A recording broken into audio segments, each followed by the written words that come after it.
दोस्तों, हाल के वर्षों में इंटरनेशनल मार्केट में भारत के कुछ उत्पादों को बैन करने के प्रयास हुए हैं और ये बैन करने के प्रयास कई बड़ी बड़ी कंट्रोवर्सी क्रिएट करते गए हैं। चाहे वो फार्मेसी प्रोडक्ट्स दवाओं के रूप में हो, फूड प्रोडक्ट्स जैसे अनाज और मसाले वगैरह, इन सभी को बैन करने का एक कॉमन कारण रहा है क्वालिटी चेक, यानी कि मानकों पर खरे न उतरना। यह सभी कंट्रोवर्सी भारत के उन उत्पादों पर ज्यादा देखने को मिली है जिसमें भारत पूरे वर्ल्ड को डोमिनेट करता हुआ नजर आता है, यानी कि ऐसे उत्पादों के निर्माण में भारत अव्वल है या अव्वल देशों की कैटेगरी में आगे है। याद होगा आपको, तुर्की ने भारत का टनों टन गेहूं वापस कर दिया था, वो भी उसके बंदरगाह पर डॉक करने के तुरंत बाद। कारण फंगस की संभावना, जबकि यही तुर्की के वापसी वाला गेहूं अन्य देश बड़े आराम से स्वीकार कर लेते हैं। ऐसे बहुत से एग्जाम्पल भर भर कर हैं कि भारतीय उत्पादों के साथ अक्सर दोगला व्यवहार होता रहता है, चाहे वो इलेक्ट्रॉनिक उपकरण हो, आयरन स्टील एल्यूमिनियम जैसी धातुएं हो,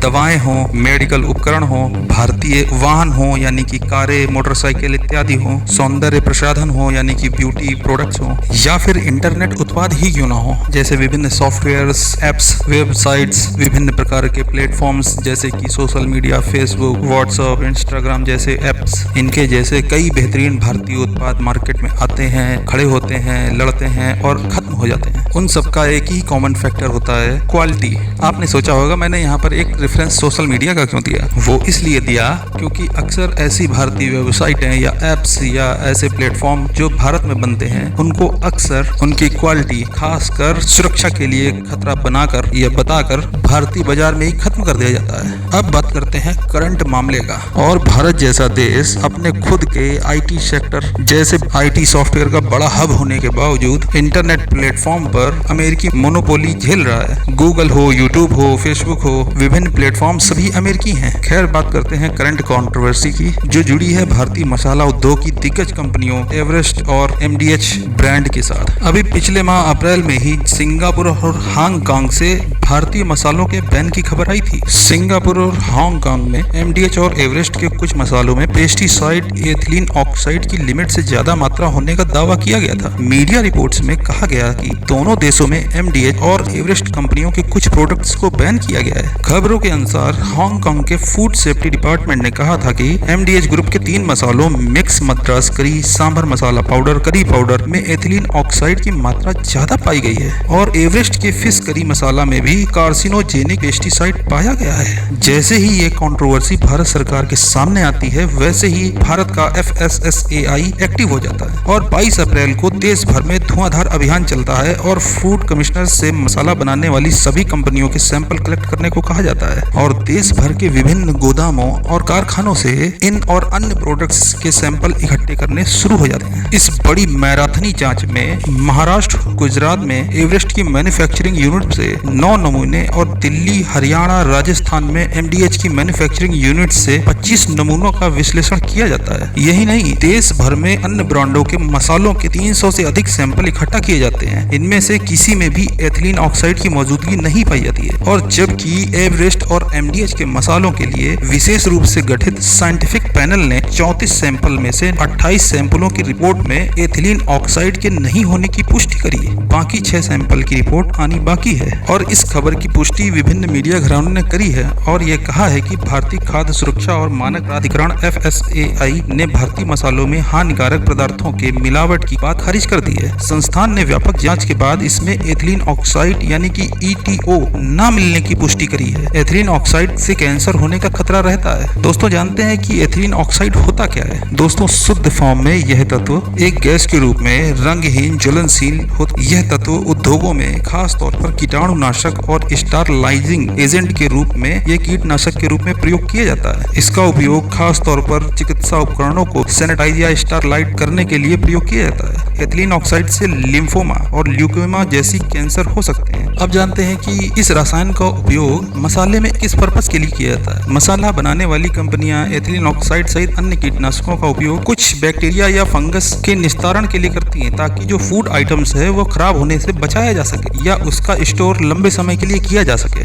यानी इन प्रोडक्ट्स की एक्सपायरी लाइफ को बढ़ाया जा सके। खैर ये तो रही तकनीकी बातें, लेकिन अब समझने की कोशिश करते हैं थोड़ा पॉलिटिकल इशू कि अचानक से भारतीय उत्पादों में क्वालिटी स्टैंडर्ड लो क्यों बताया जाने लगा है। देखिए, अगर आप यह समझ रहे हैं कि भारतीय उत्पादों की अचानक से रैंडम टेस्टिंग हुई है, तो ऐसा बिल्कुल भी नहीं है। यह टेस्टिंग रेगुलर बेसिस पर उत्पादों पर रैंडम तरीके से होती रहती है और जैसे ही किसी उत्पाद में ऐसा कुछ क्वालिटी मेजरमेंट डाउन पाया जाता है तो तुरंत उस उत्पाद को बिना किसी कंट्रोवर्सी के मार्केट से वापस रिकॉल कर लिया जाता है। मैं यह नहीं कह रहा हूँ कि उक्त पैकेजेस में जो सिंगापुर हांगकांग टेस्टिंग में क्वालिटी या मानकों के अनुरूप नहीं पाए गए हों, उसमें ऐसा कोई इशू नहीं होगा, हो सकता है। और कई बार विभिन्न उत्पादों में ऐसे इश्यूज होते हैं, यानी कि यह क्वालिटी इश्यूज केवल भारतीय प्रोडक्ट्स में ही नहीं, भारतीय उत्पादों में ही नहीं, बल्कि विश्व के अन्य प्रोडक्ट्स में भी हो सकती है, विश्व भर के अन्य प्रोडक्ट्स में भी हो सकती है। बस यहीं पर पॉलिटिकल गेम होता है। आपने कभी भी ज्यादातर अमेरिकन या यूरोपियन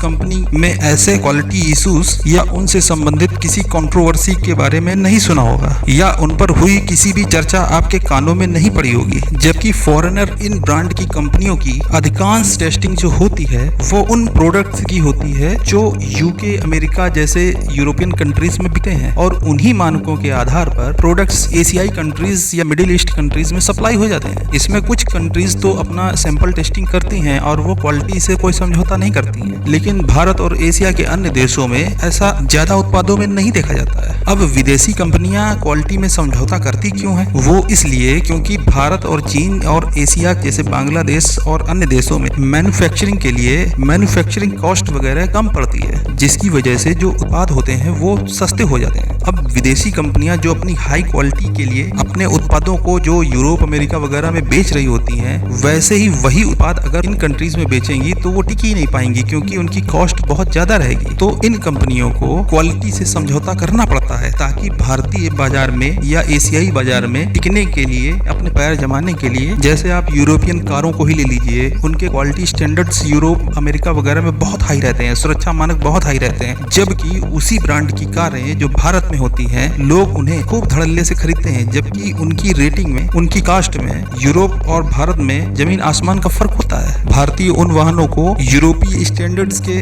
और सोशल स्टेटस के चक्कर में खरीद लेते हैं। तो दोस्तों, इस वीडियो कंटेंट का एक ही तात्पर्य था कि आप सभी जागरूक रहें, विभिन्न उत्पादों, ब्रांडों से जुड़े क्वालिटी स्टैंडर्ड्स को समझें और उसके पीछे होने वाली पॉलिटिक्स को भी समझें। जो भी क्वालिटी वाले स्वदेशी उत्पाद हैं उनको आप आगे बढ़ाएं और किसी भी मोनोपोली में फंसने से बचें। विज्ञापनों पर भरोसा करने के बजाय खुद से प्रोडक्ट्स की छानबीन करें अच्छे से। सारा डिटेल प्रोडक्ट्स के पैकेजिंग पर या उसके आउटलेट्स या प्रोडक्ट की प्रोस्पेक्टस पर अंकित होता है। तो दोस्तों, मिलते हैं अगले वीडियो में एक नई जानकारी के साथ। धन्यवाद, नमस्कार, जय हिंद।